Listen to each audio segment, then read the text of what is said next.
She just walked off a tennis court in London after giving her opponent 0 games in the deciding set. 0, not 1. Now here is the part that will actually give you chills.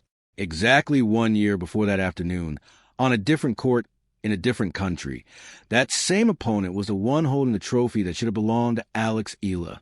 Read that again. 1 year ago, this player took the biggest win of Eala's career away from her. This year, Eala did not just beat her back. She erased her. And by the end of this video, you are going to understand why that scoreline mattered more than almost anything Alex Eala has ever done on a tennis court. Before we go any further, if you are the kind of person who loves a real redemption story, the kind where the ending is not guaranteed until the very last point, then you need to subscribe right now. Because what is happening in Alex Eala's career this month is not slowing down, and you do not want to miss the next chapter by finding out about it a week too late.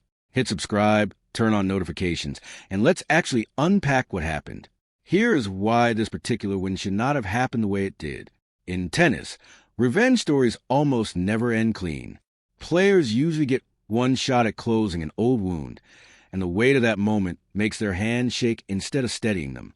So how does a 21-year-old from the Philippines lose the first set, and then completely dismantle the exact same player who once denied her the biggest title of her career, blanking her 6 games to 0 in the decider?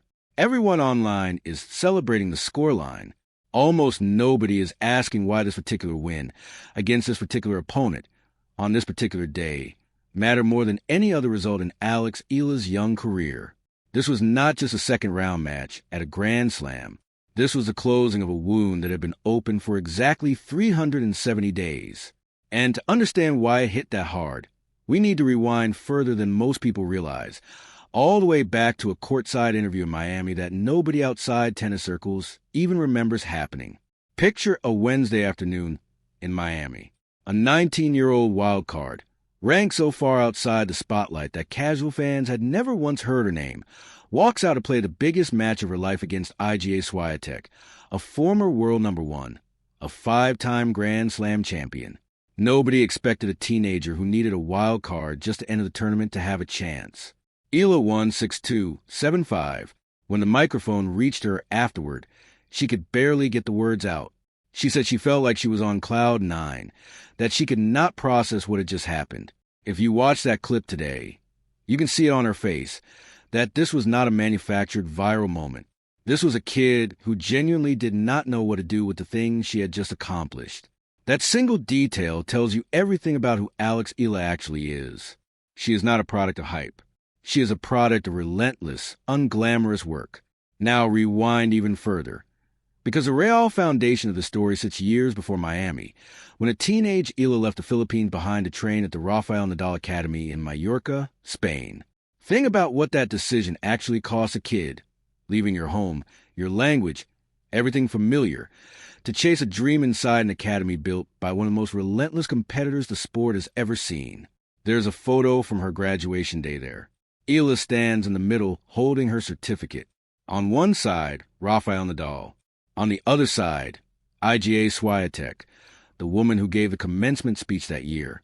Hold on to that photo, because we are coming back to it, and it connects directly to something happening this very weekend. Here is why this story matters beyond one impressive win in Florida. The Philippines had never produced a player who broke into tennis's upper tiers. Not once. Not in the modern era of the sport. Eala was not just winning matches. She was proving a pathway existed where nobody had ever proven one before. Every young girl in Manila picking up a racket for the first time now had a reason to believe her ceiling was higher than anyone had ever told her it was. That is not an exaggeration. That is the actual weight riding on one result in Miami. By the time she left Florida, Eala was not just a rising name anymore. She was a symbol, fearless, humble, completely unbothered by the size of the moment in front of her, which is exactly what makes what happened next so hard to watch, because every fairy tale eventually reaches a chapter where it all falls apart.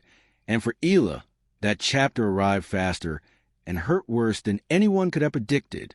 Eastborne 2025, the final.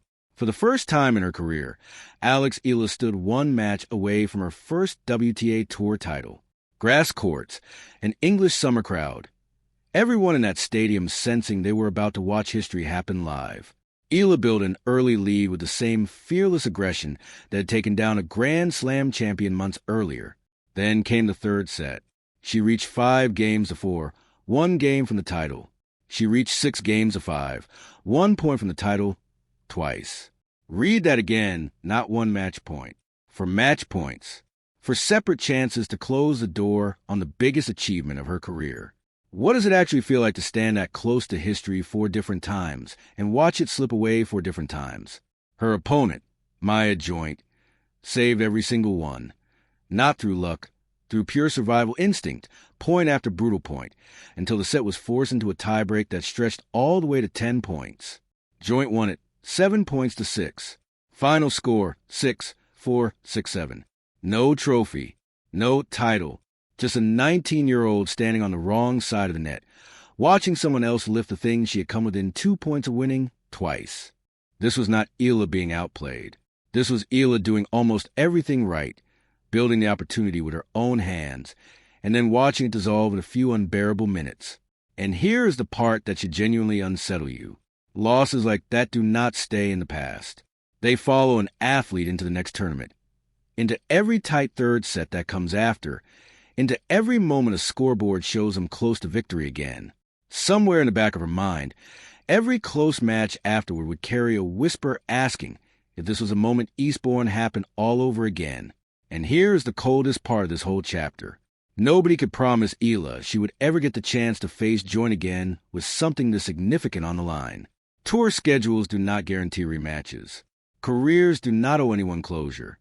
For all anyone knew that summer, the story simply ended there, with Eala on the losing side of history and no rewrite available. She left Eastborne with a runner-up trophy in her hands and something far heavier sitting in her chest. For almost a full year, that is exactly where the story stayed, frozen.